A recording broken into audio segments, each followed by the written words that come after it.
ঠাকুমার ঝুলি এইবার খুলবে, শোনো শোনো ঠাকুমা গল্প বলবে। ঠাকুমা ঝুলি খুলবে, মজার গল্প বলবে।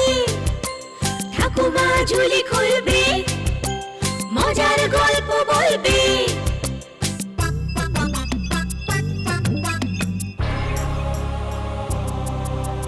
গা ছমছম কি হয় কি হয়, কখনো মজার কখনো বা ভয়।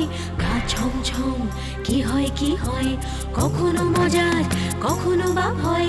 পশু পাখি রাজা রানী ভূত পেতনি চোখের সামনে সব হাঁটবে চলবে, কথা বলবে। ঠাকুমা ঝুলি খুলবে, মজার গল্প বলবে। ঠাকুমা ঝুলি খুলবে, মজার গল্প বলবে। ঠাকুমা ঝুলি খুলবে। এক গ্রামে এক বুদ্ধিমান তাঁতি ছিল। সেই রঘু তাঁতি তাঁত বোনার কাজে যেমন পটু ছিল, তেমনি ছিল বুদ্ধিতে প্রখর। যে কোনো সমস্যার সমাধান সে চট করে করে দিতে পারত। তার নাম ডাক ধীরে ধীরে রাজার কানে পৌঁছল। तेरे केटे ताको ताको धिंता, तेरे केटे ताको ताको धिंता, तेरे केटे ताको ताको धिंता, तेरे केटे ताको ताको धिंता। तात बुनी ताते की घी जोटे भाते की, तात बुनी ताते की घी जोटे भाते की। दिने राते खाई शुधु पान्ता, दिने राते खाई शुधु पान्ता। মনে তবু সুখ আছে, বুদ্ধি মগজে আছে। মনে তবু সুখ আছে, বুদ্ধি মগজে আছে। এইভাবে কাটুক জীবনটা, হ্যাঁ এইভাবে কাটুক জীবনটা। তেরে কেটে তাকো তাকো ধিনতা, তেরে কেটে তাকো তাকো ধিনতা, তেরে কেটে তাকো তাকো ধিনতা, তেরে কেটে তাকো তাকো ধিনতা। দেখো, আমার মনে হয় এমন বিবেচক বুদ্ধিমান ব্যক্তি শুধু তাঁত বুনে জীবন কাটাবে, তাতে দেশেরই ক্ষতি। কি বলো? অবশ্যই মহারাজ। আমি বিশ্বাস করি কর্মকুশলতায় আর নিজ গুণে মানুষ উন্নতি করতে পারে, আর তার সেই উন্নতি দেশের দশের কাজে লাগলে সে দেশও উন্নতি করে। আগে যথার্থ বলেছেন মহারাজ। আর সেজন্যই আমি সচক্ষে তাকে দেখতে চাই। তাহলে লোক পাঠিয়ে রঘুরাজকে ডেকে আনি মহারাজ?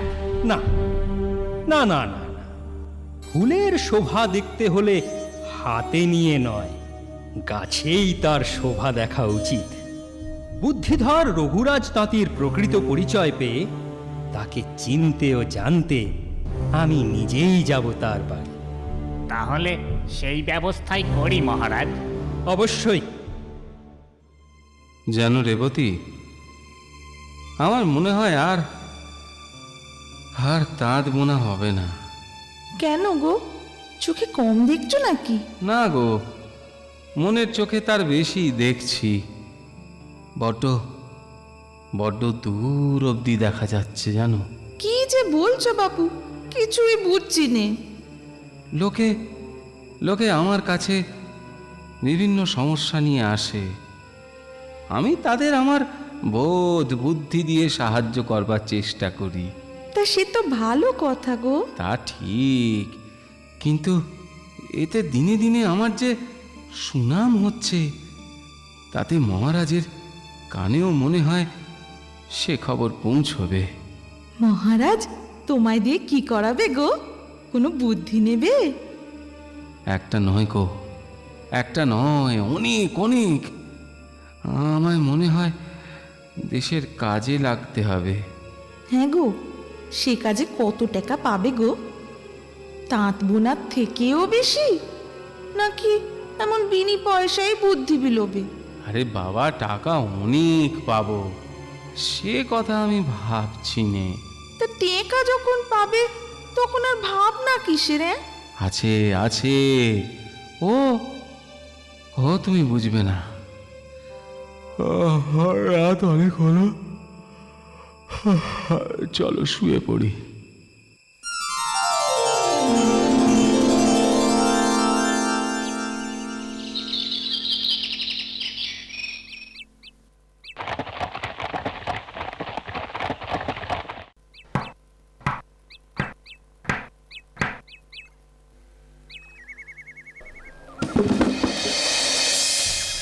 আপনাকে আপনাকে কোথায় যে বসতে দিই মহারাজ? থাক থাক থাক, ও নিয়ে তুমি ব্যস্ত হইও না। আমি তোমার বাড়ি বসতে আসিনি, তোমাকে বসাতে এসেছি, বুঝলে? বুঝেছি মহারাজ। বুঝেছ? কি বুঝেছো বলো তো? আপনি আপনি আমায় আপনার রাজকার্যের কোনো পদে বসাতে চান, এই তো? ঠিক ঠিক। আরে তোমার তো আশ্চর্য অনুমান শক্তি। তুমি কি জ্যোতিষশাস্ত্র জানো নাকি? না না মহারাজ, আমি অনেকটা ওই পিঁপড়ের মতো বলতে পারেন। হ্যাঁ, হ্যাঁ, পিঁপড়ের মতো মানে?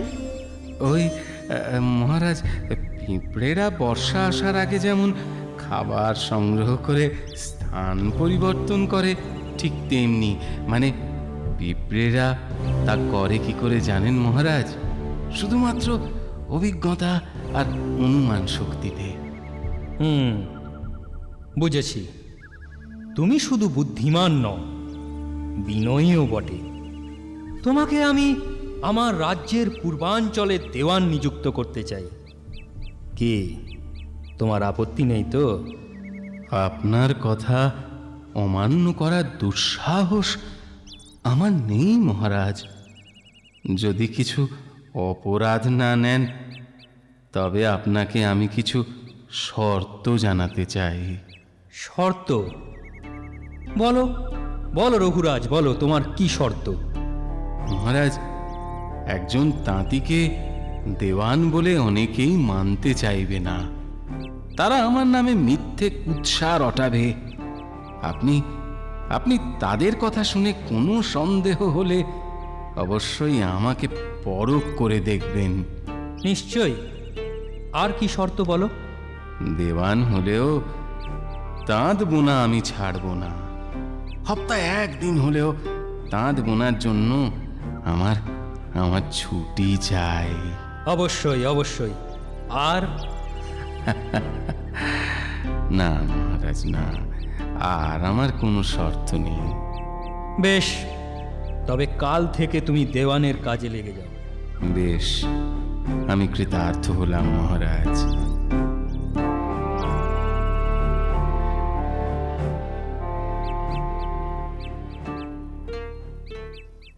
দেওয়ানের কাজ তো তুমি ভালোই সামলাচ্ছ গো। তা সামলাচ্ছি, কিন্তু আমার শত্রুরাও তাদের দুর্বুদ্ধি শানাচ্ছে। কি তোমার শত্রু? আছে আছে, ও তুমি বুঝবে না। সত্যি, একটা তাঁতির কি প্রশাসনিক দক্ষতা, ভাবলে আশ্চর্য হয়ে যেতে হয়। হ্যাঁ, যার কাজ তাকেই সাজে মহারাজ। মানে আপনি কি বলতে চাইছেন রাজগুরু? আমি যদি ভাবি অস্ত্র চালনা করব, তা ক্ষত্রিয়ের মতো তো পারবো না। আবার আপনি যদি ভাবেন আমার কার্য সমাধা করবেন, তা আপনাকে মানাবে না মহারাজ। কিন্তু কিন্তু তাঁতি হলেও রঘুরাজ তো পারছে তার দায়িত্ব পালন করতে। তার বুদ্ধির পরীক্ষা কিন্তু এখনো হয়নি মহারাজ। তা বেশ, আপনি যদি সে পরীক্ষা নিতে চান, আমার তাতে কোনো আপত্তি নেই। বেশ, তবে তার প্রথম পরীক্ষা হলো তাকে যেখান থেকে হোক বলদ বা ষাঁড়ের দুধ জোগাড় করে আনতে হবে। ঠিক আছে মন্ত্রী, আজ্ঞা করুন মহারাজ। রঘুরাজকে খবর করে দাও, আমি আদেশ করেছি যেখান থেকে হোক ও ষাঁড়ের দুধ সংগ্রহ করে যেন আমায় দেখায়। আমি ওকে 3 দিন সময় দিলাম। যথা আজ্ঞা মহারাজ। ষাঁড়ের দুধ? সে কি গো, সে আবার হয় নাকি? হয় না বলেই তো আনতে বলা, বুঝতে পারছো না? আসলে রাজগুরুর হাতে ঘা লেগেছে।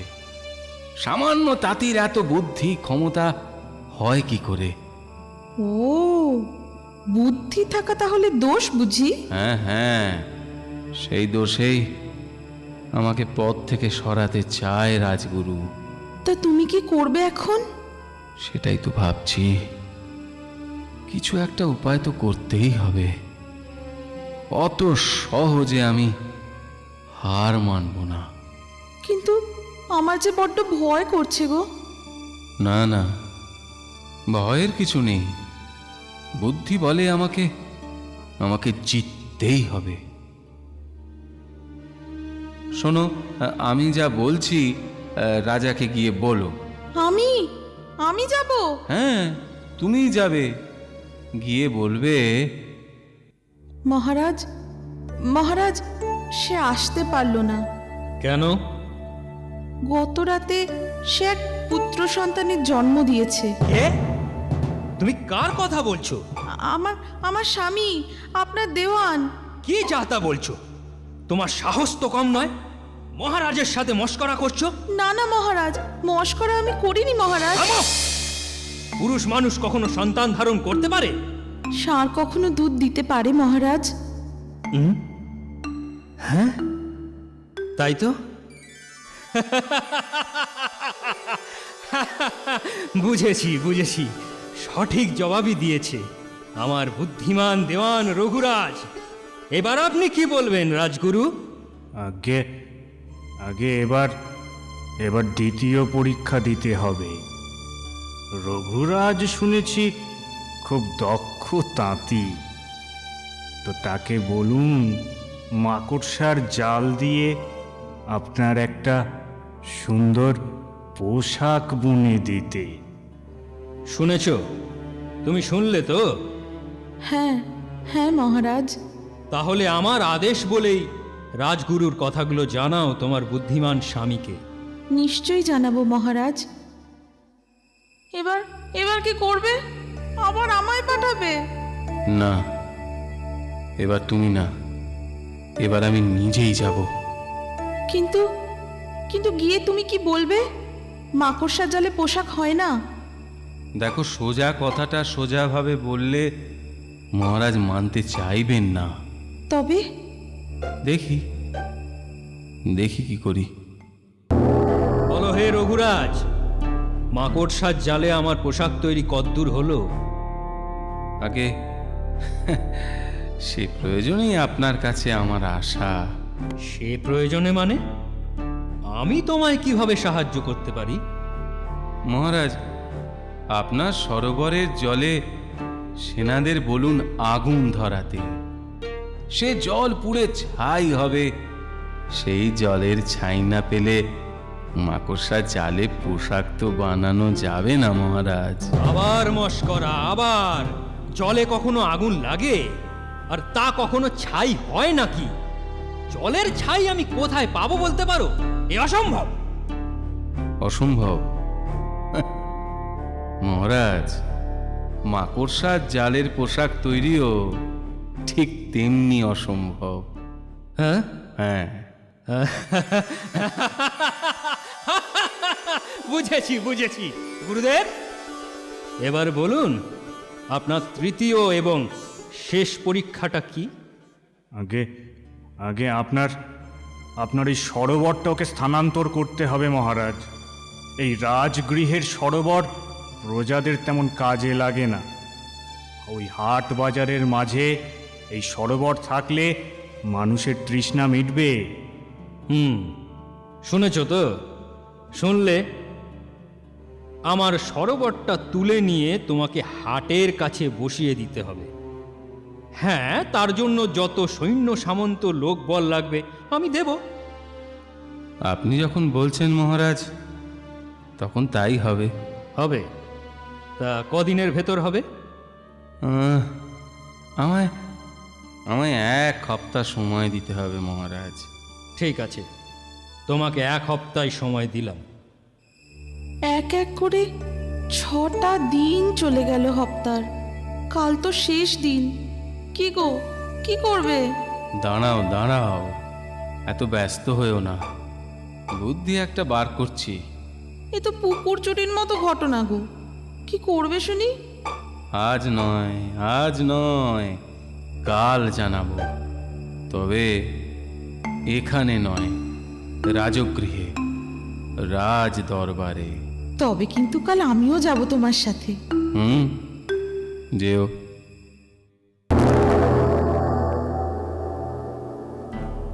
মহারাজ, এই দড়িটার একটা প্রান্ত আমি আর আমার বউ মিলে হাটের কুয়োয় গিয়ে বাঁধবো, ঠিক আছে? আপনার সৈন্যদের বলুন এই দড়ির অপর প্রান্ত আপনার সরোবরের জলে বেঁধে দিতে। জলে দড়ি বাঁধবে? হ্যাঁ। তা কখনো হয় নাকি? সে কি মহারাজ, জলে দড়ি না বাঁধা গেলে পুকুরটা কি করে স্থানান্তর করব বলুন তো? হ্যাঁ, বুঝেছি বুঝেছি, শেষ পরীক্ষাতেও তুমি উত্তীর্ণ হয়েছ। কি বলুন গুরুদেব? হুম হুম হুম হ্যাঁ রঘুরাজ, তবে তুমি দেওয়ান হবার কিন্তু যোগ্য নও। কেন কেন? বুদ্ধিমান রঘুরাজের যোগ্যতা আরো আরো বেশি। তাই তাই ওকে আপনার প্রধান উপদেষ্টার পদে নিযুক্ত করুন মহারাজ। তবে তাই হোক রঘুরাজ, এবার থেকে তোমার কর্মস্থল হবে এই রাজগৃহ। তোমার বউকে নিয়ে এবার থেকে তুমি এখানেই থাকবে। কিন্তু একটা শর্তে মহারাজ। জানি জানি, সপ্তাহে একদিন তাঁত বোনার ছুটি চাই, তাই তো? আপনি আপনি যথার্থই ধরেছেন মহারাজ। তাহলে তাহলে ঘর থেকে আসবাবগুলো এখনই নিয়ে আসি মহারাজ। সে নিয়ে চিন্তা করো না, সব ব্যবস্থা আমার লোকেরাই করবে। আজ আমি খুব খুশি। রঘুরাজ আমার সাথে সাথেই থাকবে, আর তাতে আমার অনুমান শক্তি আর বুদ্ধি তুই পারবে। বুদ্ধিমান রঘুর পদোন্নতি ঘটে। দেওয়ান থেকে প্রধান উপদেষ্টা হবার পর কালক্রমে সে মন্ত্রীর সম্মান লাভ করে। আমার কথাটি ফুরলো, নুটে গাছটি মুড়লো।